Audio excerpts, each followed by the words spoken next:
For democratic countries, political discussions, economic discussions, social discussions are completely useless because it never focuses on what matters.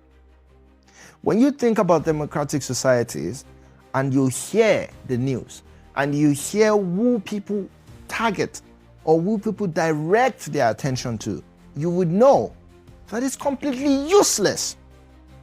People direct attention to areas where they have zero circle of influence, as if we're in some sort of dictatorship. The democratic systems would usually have three arms of government, and these three arms of government play different roles.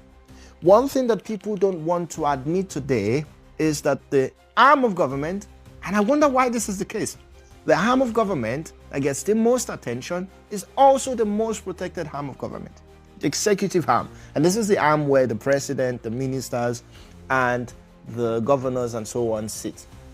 They are the most protected because the only time that you really can influence what happens within that arm of government is every 4 years when an election happens, or every 6 years, depending on the country that you're in.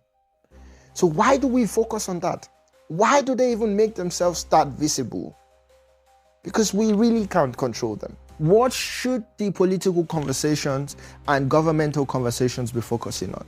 Yes, you want to know what the executive is doing because they sort of lead the government. But when you want to influence what they do, your best bet is to approach the legislative arm of government. The third arm is the judicial arm, and that's supposed to be some arm that follows the book. This is not always what happens, but it's supposed to follow the book.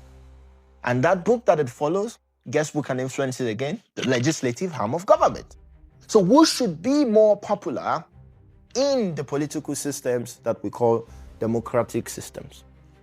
Shouldn't it be the legislative arm? Because that's the part of democracy that makes it government by the people.